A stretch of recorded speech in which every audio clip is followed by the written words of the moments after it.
তো আপনি পুলিশ দিয়ে দেশ ঠান্ডা করতে পারবেন না, এটা সত্য কথা। এই জন্য ইন্টারিম পারে নাই, কারণ তার সেই ক্যাপাবিলিটি পলিটিক্যালি ছিল না। আমি আপনাকে সবসময় ট্যাগ খেতে দেখি। আওয়ামী রেজিমের সুনাগরিক কারা? যারা আওয়ামী লীগের দালালি করছে। আপনি যত ভালো বলবেন আওয়ামী লীগকে, আপনি পথ তত ভালো পাবেন। দেখা যায় সোশ্যাল মিডিয়া আসলে বাংলাদেশের কমিউনিটিজের জন্য একটা বড় রিস্কি প্ল্যাটফর্ম হয়ে দাঁড়াইছে, এবং আমরা দেখেছি এর আগে যতগুলো মব ঘটেছে অনেক বেশিরভাগ ক্ষেত্রে দেখা যায় যে এটার সাবস্টেন্সিয়াল কোনো এভিডেন্স নাই, অথচ যে হামলা করে বসে আছে। আপনারা যদি রাজনীতিতে না আসেন তাহলে সেক্ষেত্রে পরিবর্তন আসবে কিভাবে? কারণ একজন মন্ত্রীর নাম বলেন যে কোটিপতি নয়, তাই না? তো ওই ব্যাকগ্রাউন্ড ক্রিয়েট করতে গেলেও আলটিমেটলি আপনাকে ওই পারিবারিক ব্যাকগ্রাউন্ড ছাড়া বাংলাদেশের রাজনীতি হয় না। এখন একটু মজার প্রসঙ্গে আসছি, ধরুন ট্যাগিং প্রসঙ্গে আসছি। আমি আপনাকে সবসময় ট্যাগ খেতে দেখি। আজকেও খেলাম, আজকেও খাচ্ছেন আপনি, আমি দেখেছি সোশ্যাল মিডিয়ায়। সে ট্যাগ খেতে কেমন লাগে? আর এই যে বিভিন্ন সময় বিভিন্ন ট্যাগগুলো আসে না, মানে উপভোগ করেন কেমন? খুবই ইন্টারেস্টিং, কারণ হচ্ছে যে এটা আবার একটু ফিলোসফিক্যাল আনসার করা দরকার। আচ্ছা, সক্রেটিসের মৃত্যুদণ্ড দেওয়া হয়েছিল, এটা আপনারা অনেকেই জানেন। এটা খুব ইন্টারেস্টিং ফ্যাক্ট, এবং পৃথিবীর অলমোস্ট লোকজন জানে সক্রেটিস হেমলক পান করে মারা গেছিল। তো এটা একটা বিরাট বড় প্রেক্ষাপট আছে যে সক্রেটিসের সময়ে দুইটা ন্যারেটিভ ছিল। একটা হচ্ছে আমরা জানি পোয়েট্রি, আপনি জানেন প্লেটো বলছে কবিদের দেশ থেকে বিতাড়িত করতে হবে, এই জন্য কবিরা তার উপর খুব খ্যাপা। তো ওই সময় আসলে কবিরা ছিল একমাত্র লিটারেচার লেখক আর কি। ওই সময় পোয়েটিক্স বলতে আসলে লিটারেচার বোঝানো হতো, মানে পুরো সাহিত্যটাই আসলে পোয়েটিক্স। তো গ্রিক সোসাইটিতে একটা নিয়ম ছিল যে কে বেশি সম্মানিত নাগরিক হবে, যেহেতু ওখানে এলিট ছাড়া কেউ ভোট দিতে পারতো না, মেন আর পলিটিক্যাল বিং না, ওখানে মেন বলতে শুধু এলিটদের বোঝানো হতো, দাসরা ভোট দিতে পারতো না, নারীরা পারতো না। তো এই মেন হইতে গেলে আপনাকে কী করতে হবে? আপনাকে ওয়ারিয়ার হইতে হবে। আপনি গ্রিক হিস্ট্রি পড়লে দেখবেন সবাই অ্যাকিলিস, বিখ্যাত বিখ্যাত হিরো পাবেন আপনি, ইলিয়াড, ওডিসি, তাই না? এবং এগুলো শুরু হয় কি দিয়ে? এক ধরনের স্রষ্টার বন্দনা দিয়ে, মানে দেবীদের বন্দনা দিয়ে। দেবীরা কবিদেরকে একটা ইন্সপিরেশন দেন এবং স্বপ্নে ভর করেন, সেখান দিয়ে কবিতা লেখা হয় এবং তারা ইন্সপায়ার করে আরও বেশি যুদ্ধ করতে। পুরা গ্রিক লিটারেচারে যুদ্ধের একটা কাহিনী, রিভেঞ্জ সাইকেল বলি আমরা। একজন আসতেছে আরেকজনকে মেরে ফেলছে, বংশের ক্রমিক এই যুদ্ধ চলতে থাকবে। সক্রেটিস এসে বলতেছে যে আমাদের দেশে আসলে do we need good warriors or good citizen or good human being? ভালো নাগরিক আপনি কাকে বলবেন, আর ভালো মানুষ কাকে বলবেন? অনেকে বলে না ভালো মানুষের রাজনীতিতে আসে না, তাহলে ভালো মানুষ কি সুনাগরিক নয়? নাগরিকত্বের সংজ্ঞা কিন্তু পরিবর্তিত হয়। আপনি আওয়ামী রেজিমের সুনাগরিক কারা? যারা আওয়ামী লীগের দালালি করছে। আপনি যত ভালো বলবেন আওয়ামী লীগকে, আপনি পথ তত ভালো পাবেন। অর্থাৎ রেজিমের সাথে নাগরিকত্বের পরিবর্তন ঘটে। নাগরিক মানে হচ্ছে loyalty, loyalty to the regime, not to the state. রেজিমের প্রতি, যে রেজিম ক্ষমতা আছে আপনি তাকে সাপোর্ট করলে আপনি সুনাগরিক। আর যদি একটু বাকে কথা, তাহলে আপনি কুনাগরিক, আপনাকে জেলে ভরে দেওয়া হবে। তার মানে নাগরিকত্বের সঙ্গে কিন্তু রেজিম টু রেজিম চেঞ্জ হচ্ছে। কিন্তু তাহলে সক্রেটিস এখানে প্রশ্ন করছে, তাহলে আমাদের কি গুড হিউম্যান বিং দরকার নাকি সুনাগরিক দরকার, গুড সিটিজেন দরকার, এরকম ওয়ারিয়ার সিটিজেন দরকার? সুনাগরিক হলে কি করবে? সে তার বুদ্ধি, বিবেচনা, লজিক দিয়ে ওই প্রত্যেকটা কার্যক্রমকে পরীক্ষা করবে এবং আলটিমেটলি সে সরকারকে কোশ্চেন করবে যে আপনি যেটা করছেন এটা কি ঠিক? এই যে আপনি একটা রেজিমকে সাপোর্ট করছেন না, এর মানে হচ্ছে যে প্রতি মুহূর্তে আপনি আপনার পজিশন চেঞ্জ করছেন। এবং এই জন্য আসলে সক্রেটিসের এন্ড অফ দ্য ডে মৃত্যুদণ্ড হয়েছিল, এবং এটাও আমাদের দেশের মতো একটা প্রেক্ষাপটেই তার মৃত্যুদণ্ড হয়েছিল। স্পার্টা এবং এথেন্সের মধ্যে যে যুদ্ধটা হয়, সক্রেটিস কিন্তু মিলিটারি ছিল, আর্মিতে কাজ করতো আর কি, এবং সে তার নিজের দেশে এথেন্সের পক্ষে যুদ্ধ করছিল। কিন্তু আনফর্চুনেটলি এরপরেই হচ্ছে 30 জনের একটা ইন্টারিম গভর্নমেন্ট তৈরি হয়, এটার নাম 30 টাইরান্স, 30 জন স্বৈর শাসক মিলে আর কি। তারা হচ্ছে স্পার্টার কাছে যুদ্ধে হেরে যায় এবং স্পার্টাই গভর্নমেন্টটা এথেন্সে বসায়। এর অলমোস্ট যারা অ্যাডভাইজার ছিল, they are somehow the disciples of Socrates. So Socrates of the স্বৈরাচারের দোসর। অ্যান্ড যার কারণে যারা অভ্যুত্থানের নেতা ছিল 30 টাইরান্সকে আবার কিছুদিন পরে, 1 বছর পরেই একটা নতুন অভ্যুত্থানের মধ্য দিয়ে এথেন্স থেকে বিতাড়িত করা হয়। ফলে যারাই অভ্যুত্থানের নেতা ছিল তারাই সক্রেটিসের বিরুদ্ধে প্রথম অভিযোগটা দায়ের করে যে সক্রেটিস নতুন তরুণদেরকে বিপদগামী করছে। দে আর আস্কিং দ্য কোশ্চেন যে we don't need warriors, we need intellectual citizens, যারা এই কবিতা মানে কবিরা প্রধান জিনিসটা কী করে, ন্যারেটিভ বিল্ড করে। আমরা বলি না এই যে আদর্শবাদী রাজনীতি, ইডিওলজি, যে আমাকে অমুক আদর্শ ধরে রাখতে হবে, এই ইডিওলজির জিনিসটাই পলিটিক্স। আসলে কবিরা এই জিনিসটা নির্মাণ করতো তখন, যে গল্পের ভেতর দিয়ে আপনাকে যুদ্ধ করলেই শ্রেষ্ঠ মানুষ। এই জন্য উনি এটাকে চ্যালেঞ্জ করেছিলেন, যার কারণে অ্যারিস্টোফেন বা সফোক্লিসের মতো লোকজন তার বিরুদ্ধে নাটকও লিখেছেন, ক্লাউডস, যে সক্রেটিস যে এখন মেঘের সাথে কথা বলছে, পোকার সাথে কথা বলছে, এই লোকটা পাগল, ঠিক আছে? যার কারণে সক্রেটিসের মৃত্যুদণ্ডটা আসলে সোসাইটিতে অ্যাকসেপ্টেবল হয়ে যায়। তো এইটাই আসলে ন্যারেটিভের বিরুদ্ধে চ্যালেঞ্জ করলে প্রতি মুহূর্তে আপনি একজন গুড পিপল হলে সাধারণ মানুষ হলে, ভালো মানুষ হলে আপনাকে রাজনীতিতে প্রতিদিন ত্যাগ খাইতে হবে। তার মানে হচ্ছে যে আপনি এই জন্য ট্যাগ খেয়েছেন। একটু আগে আমাকে বলছিলেন শুটিং শুরুর আগে যে অনেকে নাকি আপনাকে মানে 30টা 40টা করে পোস্ট দেয় আপনাকে নিয়ে। তো এরকম পোস্ট যখন দেখেন মাঝে মধ্যে মানে আতঙ্কে ভোগেন না যে আজকে আবার নতুন কোনো ট্যাগ বা পোস্ট আসলো কিনা আমার বিরুদ্ধে? হ্যাঁ, এটা তো আমি ইলেকশনের মানে ইলেকশনের দিনগুলোতে আমি ফেসবুকে আসতাম না, ফেসবুকে কেন এই যে সকালে ঘুম থেকে উঠলে আমার মনে হতো যে কি না কি ঘটে গেছে এর মধ্যে, মানে ঘুমাইতে যেতাম এই আতঙ্ক নিয়ে এবং ঘুম থেকে উঠতাম, কারণ আমি তো রাজনীতিতে হ্যাবিচুয়েটেড ছিলাম না।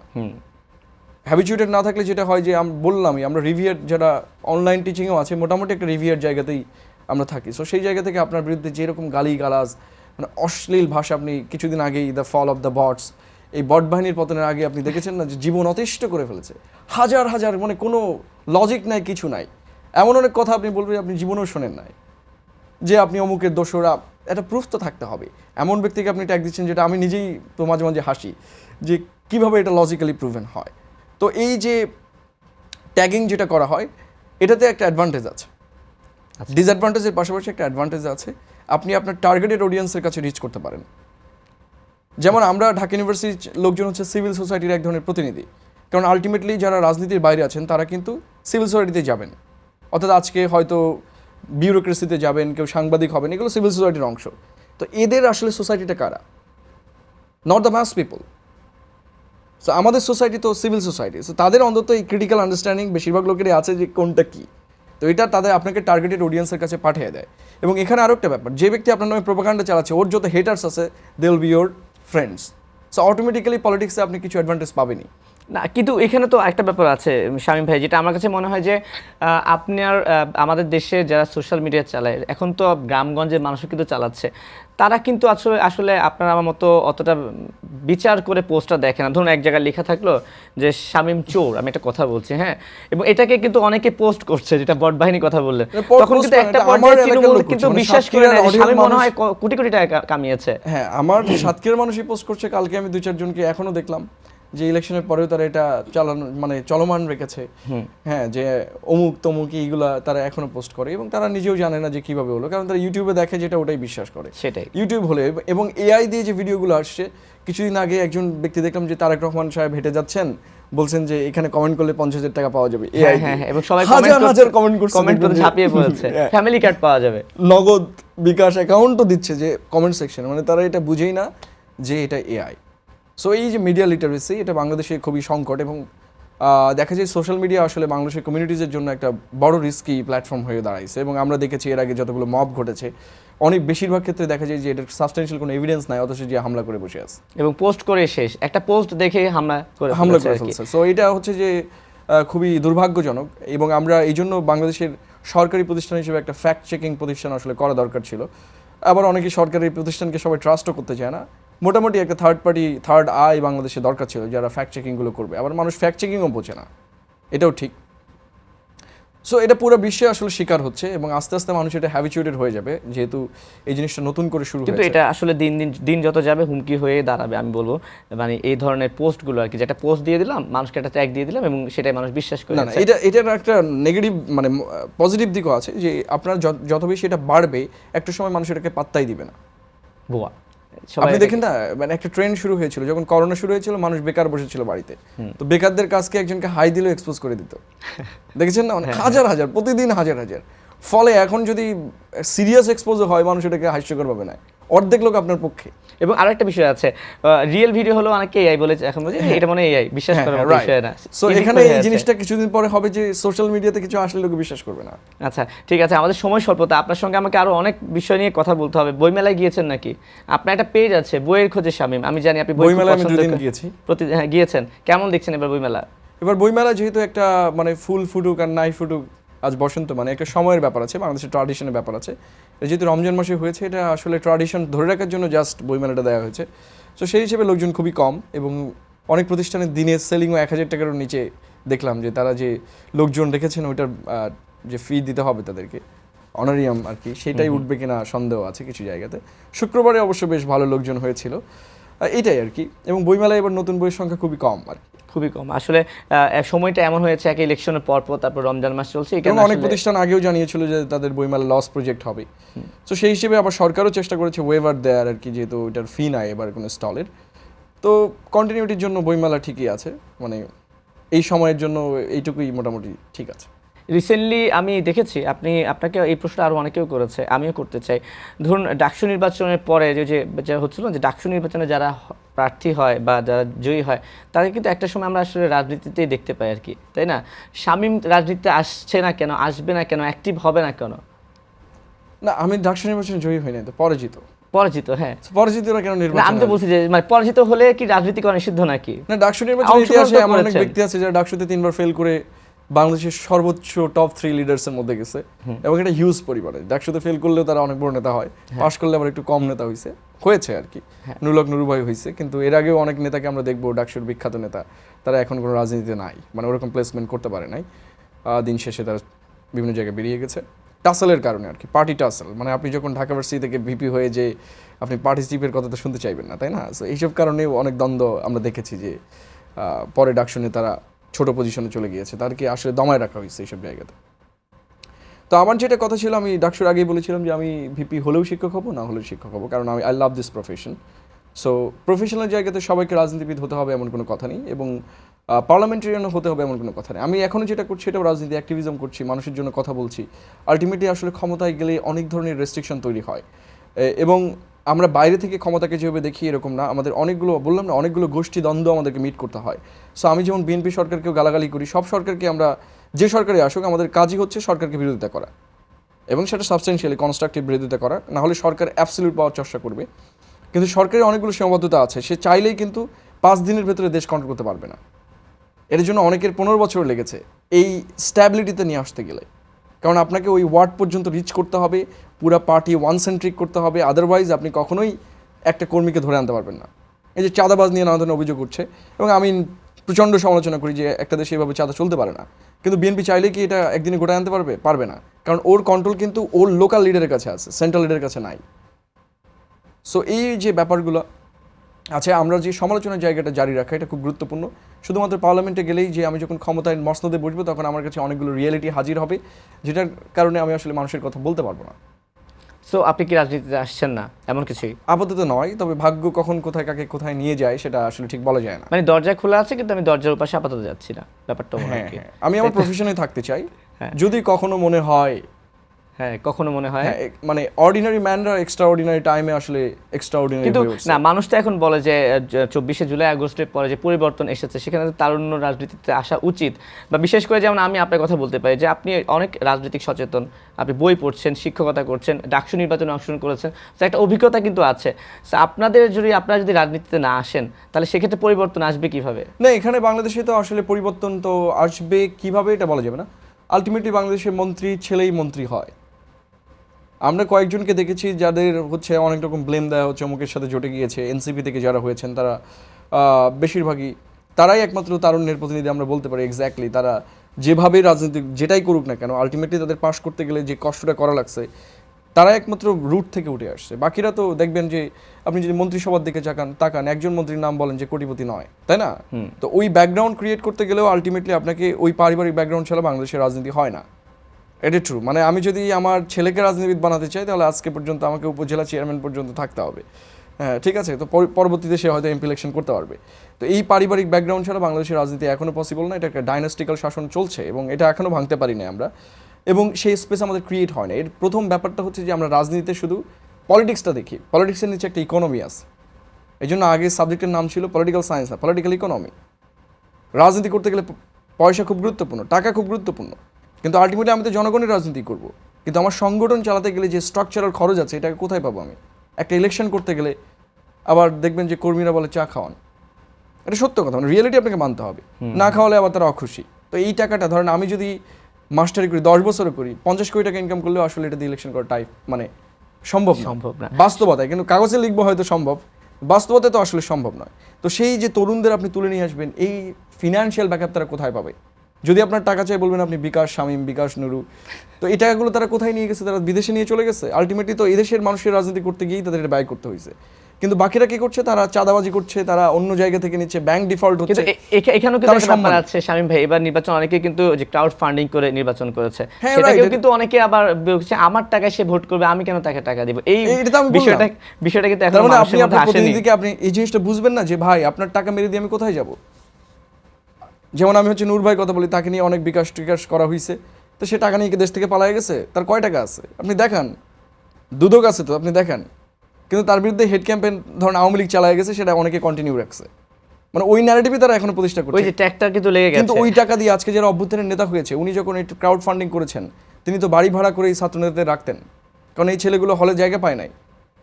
তাই ঢাকাতে কত টাকা খরচ হয় একটা কর্মীকে বাঁচায় রাখতে? অনেক টাকার ব্যাপার। ঠিক আছে শামীম ভাই, আমার সময় শেষ হয়ে আসছে, অনেক কথা হচ্ছে, ছোট্ট করে একটু বলতে চাই যে নির্বাচন হয়েছে, ভোট দিয়েছে, নতুন একটা সংসদ গঠন হয়েছে, সংসদ অধিবেশনে বসবে, বিরোধী দল সরকারি দল সব কিছু মিলে কেমন সংসদ আশা করছেন?